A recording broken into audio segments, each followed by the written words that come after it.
Perkenalkan, nama saya Karnina Andara Maharanigala dengan NIM 200512041110 dari kelas TI 2020B. Di sini saya akan menjelaskan tentang standarisasi jaringan komputer. Konsep protokol. Yang pertama, protokol adalah kumpulan aturan yang dapat dimengerti device untuk saling berkomunikasi. Yang kedua, masing-masing protokol mempunyai konsep yang berbeda, berkaitan dengan media maupun servis yang digunakan dalam komunikasi jaringan. Contoh protokol yang pertama IPX atau SPX untuk Novell, yang kedua NetBY untuk Microsoft, yang ketiga TCP atau IP Transmission Control Protocol atau Internet Protocol adalah protokol yang umum digunakan dalam komunikasi pada internet. Model OSI.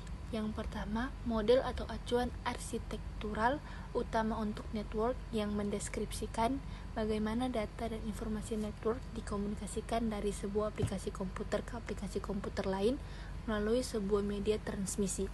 Yang kedua, untuk mempermudah pengertian, penggunaan, desain, pengolahan data, dan keseragaman standar vendor. Manfaat OSI. Yang pertama, standarisasi interface. Yang kedua, memudahkan pelatihan network. Yang ketiga, membuat peralatan vendor yang berbeda dapat bekerja sama. Yang keempat, membuat standarisasi yang dapat dipakai vendor untuk mengurangi kerumitan perancangan. Yang kelima, modular engineering. Yang keenam, kerjasama dan komunikasi teknologi yang berbeda. Physical layer.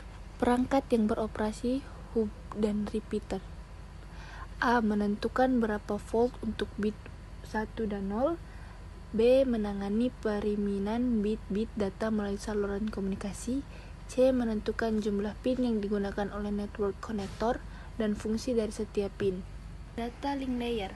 Perangkat yang beroperasi bridges and layer to switch. A. Menyediakan akses ke media menggunakan alat MAC. B. Grouping data secara logikal. C. Melakukan pendeteksian kesalahan bukan perbaikan. Contoh HDLC dan FDDI. D. Menggabungkan paket menjadi byte dan byte menjadi frame. Network layer. Perangkat yang beroperasi router dan layer 3 switch. A. Menyediakan pengamatan secara logikal. B. Mempertahankan QoS atau delay, transit time, dan lain-lain. C. Routing. Menentukan jalur pengiriman dari sumber ke tujuan. D. Pengendalian kongesti. Transport layer. A. Error control. Melakukan perbaikan kesalahan. B. Segmentation. Menerima data dari layer di atasnya dan memecah data menjadi unit-unit yang lebih kecil. C. Flow control. Session layer. A. Menjaga agar data dari masing-masing aplikasi tetap terpisah. B. Sinkronisasi. Menandai bagian data yang belum terkirim sesaat crash pengiriman terjadi, sehingga pengiriman bisa dilanjutkan tepat ke bagian tersebut.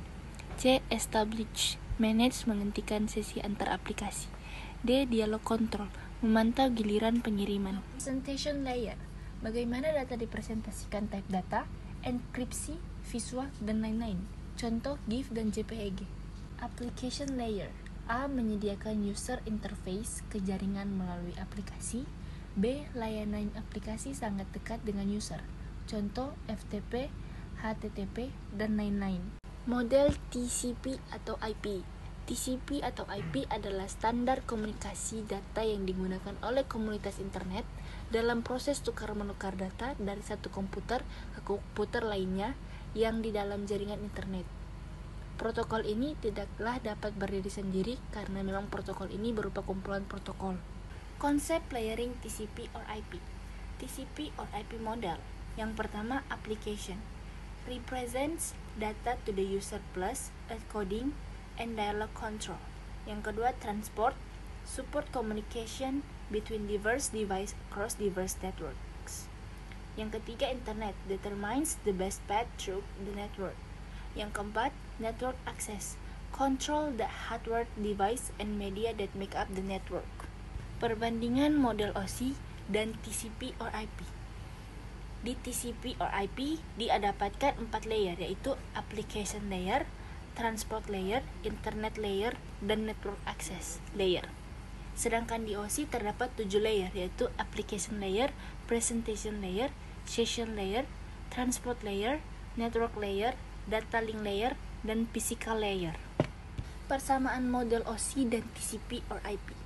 Keduanya memiliki layer, keduanya menggunakan teknologi packet switching, memiliki transport dan network layer yang sama. Keduanya punya transport dan network layer yang bisa diperbandingkan. Sekian dari saya, terima kasih.